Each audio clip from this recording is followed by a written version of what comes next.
tiveram a oportunidade, após ouvir a pregação, após ver os milagres acontecerem, mas não creram. Verdade. Então, aí estamos no contexto do livre-arbítrio, porque é para explicar sobre esse assunto, eleição, predestinação. Olha aí. É importante a gente falar sobre a soberania de Deus É verdade. e o livre-arbítrio. Arbítrio. E um não exclui o outro, É verdade. Exatamente. né? Um não exclui o outro. Então, não podemos trilhar por uma linha de pensamento que leva a uma extremidade, né, relacionada ao livre-arbítrio e outra extremidade relacionada aos atributos de Deus. Então, uma colocando em detrimento da outra, uma prejudicando a outra. Não, a Bíblia ela não se contradiz. Há uma harmonia. Eleitos, porém livres. Eleitos, porém livres. Então, daqui a pouquinho, Robson, a gente vai, né, para explicar aqui sobre a eleição, porque falar sobre a eleição é importante você entender 5 passos. São 5 palavras que você vai passar a estudar, porque se a gente for falar realmente, né, sobre esse assunto, na verdade a gente não consegue esgotar. Com certeza. Fica claro aqui, nós não conseguiremos esgotar esse assunto. É verdade. Nesse momento. Nós não conseguimos esgotar porque a Bíblia ela é profunda, são várias referências, entendeu? Mas, para você compreender a eleição, é importante nós nos reportarmos a Romanos capítulo 8, versículo 29 e 30. Eu pedi para Robson ler para a gente se situar. Romanos capítulo 8, versículo 29 e 30.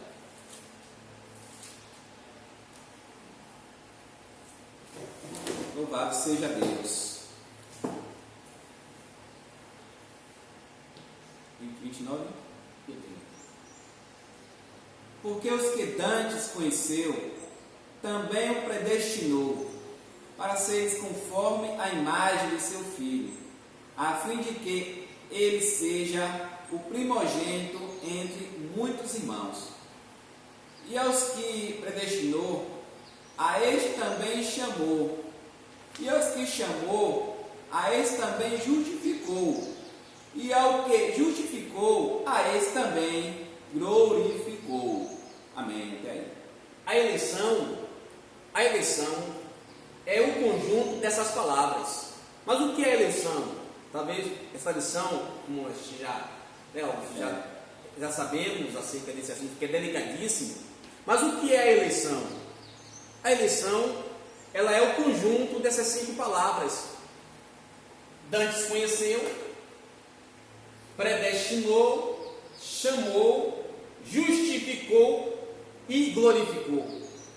Então a eleição é o conjunto dessas palavras, que daqui a pouquinho a gente vai fazer, se o tempo der, né? fazer uma explicação acerca sobre esse assunto aqui, porque o conteúdo hoje ele é extenso, ele é extenso, delicado. Nós queremos assim seguir passo a passo para fazer você entender, glória a Deus, fazer você entender a lição, a proposta do escritor acerca dessa lição de hoje. Então, Robson, seguindo aqui a sua lição, pode uma pessoa crer sem a ajuda da graça de Deus? É uma pergunta. Pode uma pessoa crer sem a ajuda da graça de Deus? Então, é verdadeiro que por nenhum ato livre o ser humano pode mover-se em direção a Deus ou fazer qualquer bem espiritual sem a ajuda da sua graça. É verdade. Bom, o assunto sobre a graça de Deus ele é fundamental para nós entendermos esse processo de crer.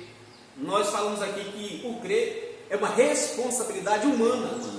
Mas será que Deus deixou a gente desprovido? Oh, glória a Deus! Chega para cumprir na cadeira, Gustavo. Amém, glória. Será que Deus deixou a gente desprovido? Sem uma condição, sem um caminho, sem uma ajuda? Porque a graça é o quê? Favor imerecido, é a oportunidade que Deus nos dá para nós seguirmos o caminho certo. Verdade. Então, tem algumas referências aqui que mostram que a graça de Deus ela é fundamental, a qual nos ajuda a crer. Então, assim, primeiro, Glória a Deus. João, capítulo 6, versículo 44. Anota aí. João, capítulo 6, versículo 44. Amém, glória a Deus. Ninguém pode vir a mim se o Pai que me enviou o não trouxer, e eu o ressuscitarei no último dia. Então, ninguém pode vir a mim se o Pai que me enviou não o trouxer, não o atrair, e eu o ressuscitarei. Então, assim, existe um auxílio de Deus para que nós nos acheguemos a Ele. Porque, na verdade, o ser humano, por natureza, já está inclinado para o mal. Para o mal. Então, sem o auxílio, sem a ajuda da graça de Deus, nós não conseguiremos crer. Verdade. Então é importante a gente frisar isso. Verdade, Frisar isso. Então, assim, porém, olha o livre-arbítrio, essa graça ela pode ser resistida. O livre-arbítrio do ser humano, né? Nós falamos já sobre livre-arbítrio. Não vou repetir aqui. É uma questão que tem que está gravado aí. Você vai se reportar no versículo que nós lemos. Livre-arbítrio. Livre-arbítrio do ser humano. Né? Então, o livre-arbítrio vai escolher a graça ou não. Né? Porque por meio da graça você vai conseguir crer. Glória a Deus. Outra referência aqui para poder a gente falar sobre a graça é João 15, versículo 5. João 15, 5. Eu sou a videira e vós a vara. Quem está em mim e eu nele, este dá muito frutos, porque sem mim nada podereis fazer. Olha aí. Outra referência para poder concluir essa passagem sobre a graça. 1 Coríntios, capítulo 15, versículo 10. Eu vou ler, estou até anotado aqui já. Diz assim, ó. Pela graça de Deus, olha Paulo falando. Sou o que sou, e sua graça comigo não foi inútil, antes trabalhei mais do que todos eles. Contudo, não eu, mas a graça de Deus, olha aí, comigo. Glória a Deus. Olha aí. Então Paulo disse o quê? Pela graça de Deus eu sou o que sou. Pela graça de Deus. Então a salvação, né, Robson? Pela graça. Glórias a Deus. Isso, Jesus, ele está sempre a nos ajudar, né? Como o irmão Edson falou, o ser humano não tem condições de se aproximar de Deus por si só, né? Não tem condições. O homem sempre se inclina para o pecado, sempre se inclina para as coisas erradas. E o Senhor Deus enviou a expressão dele, né? Enviou a graça, a expressão de Deus para nos ajudar a se aproximar de Deus. Mas a própria Bíblia fala, né? Não resistar à expressão de Deus, não resistir à expressão de Deus, não resistir, não entristecer. Então o ser humano ele pode resistir. Né? Quando ouvir a voz do Evangelho, endereçais o vosso coração. Olha aí, quando ouvir a palavra, endereçais o vosso coração. Então, se a pessoa endurecer o coração, porque tem pessoas que ouvem a voz do Evangelho e endurece o coração. Eu não quero. Então, a graça, ela é resistível. Tem muita gente que resiste à graça. Verdade. A cruz, predestinada e livremente escolhida.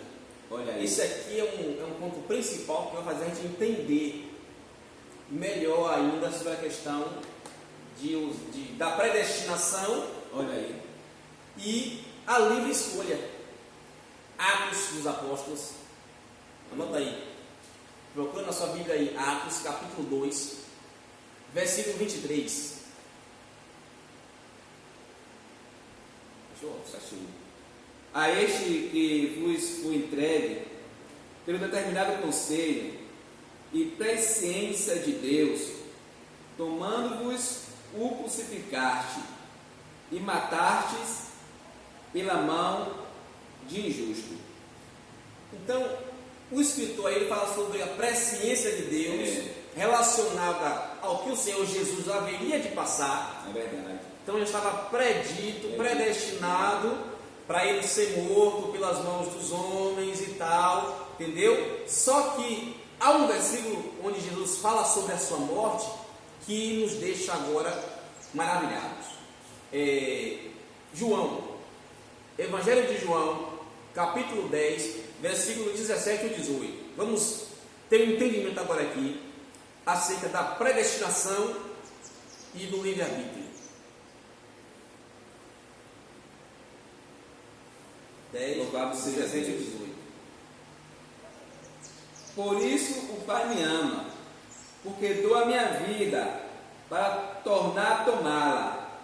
Ninguém me tira de mim, mas eu de mim mesmo a dou.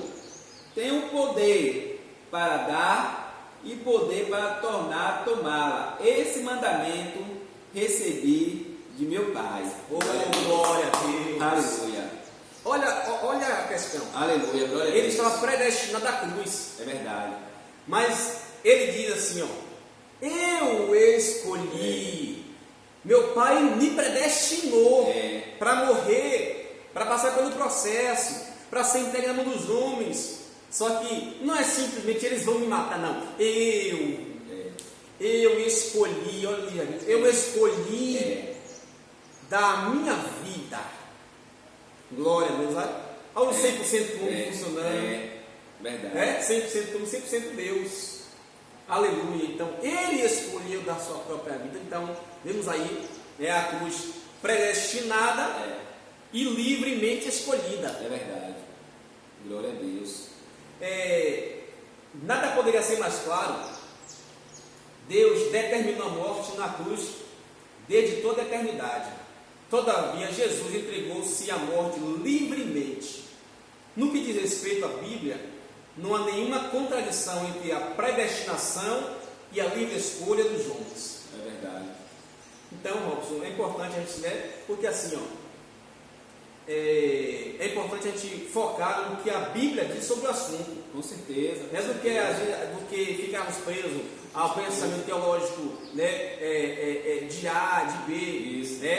calvinismo, arminianismo. Então, são discussões que, se não for tomada equilibradamente com base bíblica, podemos cair em um dos extremos e aí fugir do propósito, da proposta bíblica com relação à eleição, É verdade. com relação à predestinação. É verdade. Então, Deus pretende somente o bem, ainda que seja através de acontecimentos tempestuosos e dolorosos, como eu citei nesse instante aqui. Vamos ver, Robson, a referência bíblica. Pronto. Glória a Deus. Aleluia. Gênesis capítulo 45, versículo 8. Gênesis 45, versículo 8. Gênesis 45, 8. Assim não foste vós que me enviaste para cá, senão Deus, que me tem posto por pai de Faraó, e por senhor de toda a sua casa, e como resgate em toda a terra do Egito. Então, olha, Deus pretende somente o bem. Observe bem. A intenção de Deus é boa, sempre boa.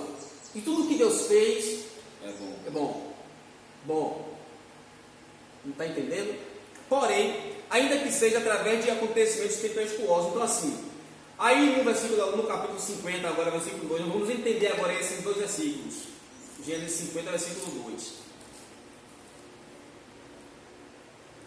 E José ordenou a seus servos, os médicos, que embalsamassem seu pai, e os médicos embalsamaram Israel. Agora vê o versículo 20. Vos bem intentaste mal contra mim, porém Deus o tornou em bem, para fazer como se vê neste dia. Então, depois que o pai de José morreu, Jacó, houve uma preocupação pela parte dos seus irmãos. É verdade. José vai se vingar a gente, verdade. e tal. Só que José entendia que os irmãos dele, que usou o livre-arbítrio É verdade. para fazer o mal, entendeu? Ou seja, Deus permitiu, mas verdade. porque Deus não perde o controle. Verdade. Deus não perde o controle da situação. Então, assim, Deus pretende somente o bem, Verdade. ainda que seja através de acontecimentos tempestuosos, mas o resultado está aí. José, em Gênesis 50, versículo 20, diz Que para o quê? Para a conservação de uma vida de um povo grande. de um povo grande. Então, houve um propósito em Deus permitir algo tempestuoso, doloroso acontecer, para que a vontade dele fosse estabelecida também. Então, assim, é importante a gente perceber, né, que nesse evento envolveu a livre escolha de fazer o mal e o plano de Deus. A livre escolha. Então, não é que Deus obrigou os irmãos de José a fazer o mal, não. Ele teve a livre escolha. Aquela questão, Robson, né? Nós estávamos conversando aqui sobre nossos irmãos, os discípulos, né? Sobre Judas, que aquela questão de predestinando para a condenação, não. Quer dizer, assim como foi Judas, poderia ser outro. Judas não foi predestinado à condenação. Poderia ser Pedro, como Satanás pediu a Jesus para se dar Pedro. Porém, é a conduta humana, é o comportamento, são as práticas humanas, as decisões humanas que direciona, que leva esse ser humano a uma condição tal que ele não consegue voltar mais atrás. Exatamente. Pedro, ele se arrependeu. Pedro se arrependeu, foi perdoado. Se Judas se arrependesse, receberia o perdão. Então, irmãos, a Bíblia, ela precisa ser analisada, né, ser interpretada, ou seja, por si ela se interpreta. É verdade. Não podemos usar de versículos isolados para poder formar doutrinas bíblicas. Amém? É verdade. O irmão Edson falou sobre José, sobre situações humanas que acontecem, né? Então o versículo aqui, irmão, fala assim: e sabemos que todas as coisas contribuem juntamente para o bem daqueles que amam a Deus, daqueles que são chamados por seu decreto. Então, tudo contribui para o bem daquele que ama a Deus, que é chamado justamente pelo seu decreto, né? Louvado seja Deus. E o irmão se relatou que Judas ele tinha condições de se arrepender se chegasse no ponto de voltar atrás naquela situação, né? Ele não foi estabelecido desde criancinha que ele nasceu, não é somente que ele ia nascer para aquele propósito. Não, foi a conduta dele que levou até aquele ponto, né? Como algumas pessoas também que na sociedade, né? Não, essa pessoa foi determinada para isso, para perecer eternamente. A conduta dele, a conduta daquela pessoa, geralmente, com certeza, vai levar ele à perdição, né? À perdição. Então, vamos fazer essas considerações para poder ficar assim claro com relação a esses assuntos que são tão delicados, né? Então, assim, a Bíblia, ela não deve ser interpretada considerando versículos isolados de seu contexto, ou seja, é necessário buscar referências ligadas ao texto para assim explicar o seu contexto. Com certeza. Eu tenho um exemplo aqui interessante. Me pergunte qual é o exemplo. Qual é? Vamos para Romanos capítulo 9, versículo 22. Pronto. Glórias a Deus. Romanos E que 9, diremos? 22. E que diremos se Deus, querendo mostrar sua ira e dar a conhecer o seu poder, suportou com muita paciência os vasos da ira, preparando-os para a perdição. Olha aí, Romanos 9, versículo 22. Então aí fala sobre vasos da ira, É verdade. preparando-os para a perdição. Então aí é um ponto em que pode-se pensar que Deus predestina alguém para a perdição. Só que a Bíblia não se contradiz. Aí o mesmo Paulo, 1 Tessalonicenses, capítulo 5, vou procurar aqui, vamos ver se a gente acha. Quem acha primeiro lê. 1 Tessalonicenses, capítulo 5, versículo 9.